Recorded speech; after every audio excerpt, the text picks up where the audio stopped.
Hello everyone, আজকে share করব কোথায় পাবেন একেবারে হোলসেল প্রাইসে পর্দা এবং ঘড়ি আর বিছানার চাদর বা বেডশিট। Let's go.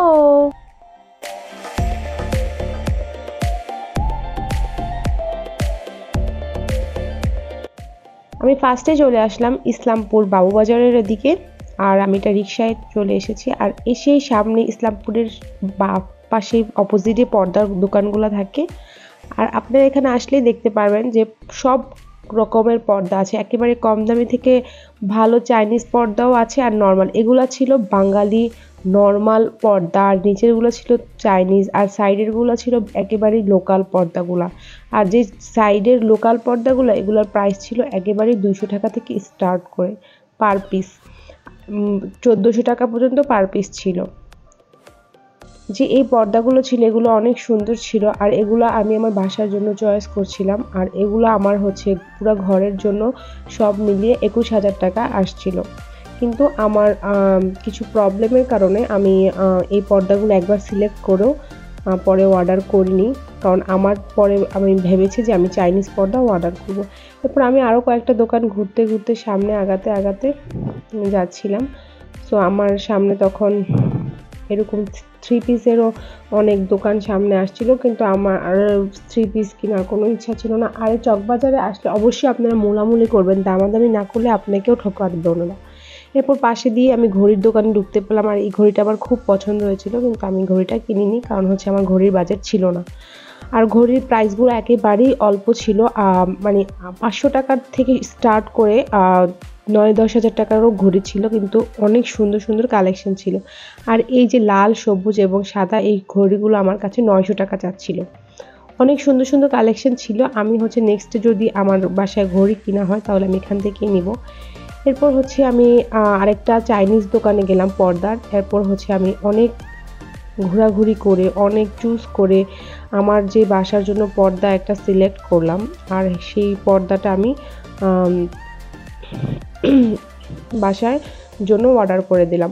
আর এখানে আপনারা অবশ্যই দেখে শুনে পর্দা সিলেক্ট করবেন। আর আমি এই ফুলটা ফার্স্টে আমার পছন্দ হয়েছিল, পরে আমার লাস্টে আমি এই ফুলটা দেইনি, আর এটার সাথে আরেকটা কালার ছিল, আর এই পর্দাগুলোও ছিল। আর আমি এই পর্দাগুলো এটার মধ্যে আরেকটা কালার ছিল, এটার মধ্যেই একটা মিষ্টি মিষ্টি দই কালার ছিল। ওই দই কালার রুমি আপুর জন্য অর্ডার করেছিল, ওনার বাসার জন্য। আর এরপর এই যে কাপড়টা উনি দেখাচ্ছিল, এটা দুই পাশেই ইউজ করা যাবে উনি বলছিল। আমি এই সুন্দর পর্দাটা অর্ডার করেছিলাম, আর এই পর্দার আমার দোনোটা অপোজিট সাইডেই আমি ইউজ করতে পারবো। একটা ছিল পার্পেল কালার সুন্দর। এরপর আমি পর্দার অর্ডার করে হাফ পেমেন্ট করে চলে আসলাম। দেন এখানে ফুলের দোকান দেখছি, আর ফুল দেখলে বরাবরই আমি অনেক উইক হয়ে যাই। সো আমি ছোট্ট একটা ক্লিপ নিলাম, আমার কাছে খুব ভালো লাগলো। আর অবশ্যই পর্দার দোকানে আপনারা বার্গেটিং করবেন, কারণ বার্গেটিং ছাড়া কোনো কিছুই আপনারা যেখানেই যান সেখানে বার্গেটিং, যেগুলো ফিক্সড প্রাইস ওগুলো ছাড়া আপনি বার্গেটিং করতে পারেন। এরপর আমি এখানে নিচতলায় যে পর্দার মার্কেটটা, ওইটা নিচতলায় আমি দেখলাম যে অনেকগুলো চাদর রয়েছে, কিন্তু আমি ওখান থেকে আমি কিনিনি, কারণ ওখানকার প্রাইস খুব বেশি যাচ্ছিল। আর আমি ক্লাসিক্যাল হোম টেক্সটের মার্কেট দোতলায়, সেটা জেনে পরে আমি ক্লাসিক্যাল হোম টেক্সটের দোকানে ঢুকেছি। আর এই মার্কেটটা অনেক বড়, বিশাল বড়। এখানে সব রকমের হোলসেলে হোম টেক্সটেরও চাদর পাবেন। আপনি 900 টাকা থেকে স্টার্ট করে 3-4 হাজার টাকার উপরেও চাদর পাবেন। আর এক একটা চাদরের কোয়ালিটি এত ভালো, যেহেতু হোমটেক্সের অরিজিনাল চাদর।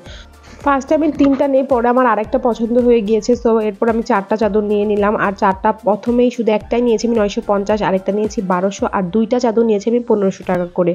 আর ওই চাদরগুলো আমার কাছে তো ভালো লেগেছে। এরপর আমি 4টা নিয়ে ওনাদের থেকে পেমেন্ট ক্লিয়ার করে তারপর আমি চলে আসছি। আপনারা এখান থেকে অবশ্যই ঢুকলে এখানে অরিজিনাল বড় একটা ব্যানার লাগানো আছে দোতলায়, যে অরিজিনাল হোম টেক্সটের মার্কেট, আর এখানে হোলসেল প্রাইসে পাবেন আপনারা। এরপর আমি এখানে দেখিয়ে দিলাম আপনাদেরকে প্রাইসগুলো। তারপর আমি একটা রিক্সা নিয়ে আমি চলে যাচ্ছিলাম আরেকটা মিডফোর্টে, যেই মার্কেটটা কুকারিজের দোকানগুলো, ওখানে যাব। আর আমি আপনাদেরকে নেক্সট ব্লগে এটাও বলবো যে কোথায় আপনারা হোলসেল প্রাইসে কুকারিজের জিনিস, ঘরের জিনিসপত্র, দেন শো পিস, আর হচ্ছে বিভিন্ন ধরনের কাচের জিনিসপত্র। আমি একটা ডিনার সেটও কিনেছি। সো আমি আপনাদেরকে ফুল ভিডিওটা আর একটা ব্লগে আপলোড করব যে আমি কত দামে ফুল ডিনার সেটটা কিনলাম। যেহেতু আমি একা আসিনি, আমার সাথে আমার বড় আপু এসেছে, তো আপুরও প্রচুর খিদা লেগেছিল আর আমারও লেগেছিল। সো পাশে আমরা হচ্ছে ছোট্ট একটা মিনি রেস্টুরেন্ট দেখলাম, সেখানে বসে হচ্ছে আমরা বার্গার খাচ্ছিলাম। তো বার্গার অর্ডার করলাম। সো মামা বানাচ্ছিল আর আমি দেখাচ্ছিলাম। সো ওনার যে ছোট দোকানটা ছিল, বাট অনেক হাইজিন ছিল ওনার দোকান। আর পাশে আরেকটা দোকান ছিল কোরিয়ান এগ প্যানকেকের, আর বাট এই দোকানটা আমার কাছে একটু আনহাইজেনিক মনে হয়েছিল, কিন্তু খাবারগুলো খোলা রেখেছিল। এরপর মামা আমাদেরকে বার্গার দেওয়ার পরে আমরা খেয়ে ওখান থেকে মিডফোর্টের উদ্দেশ্যে রওনা দিলাম। আর আমার নেক্সট ব্লগে এর ফুল ডিটেলস থাকবে। যেহেতু রমজান চলে এসেছে, সবাইকে রমজানের অনেক অনেক শুভেচ্ছা, রমাদানুল মুবারক, এবং আল্লাহ যেন আমাদের সবাইকে সমস্ত রোজা রাখার তৌফিক দান করুক, এবং আর আমরা যেন সবাই আল্লাহর রহমত এবং মাগফিরাত এবং নাজাতের ছায়ার নিচে থাকতে পারি। আর আমি রমাদান স্পেশাল অনেক অনেক ভিডিও আপলোড দিব, তো সবাই আমার সাথেই থাকবেন। আল্লাহ হাফেজ।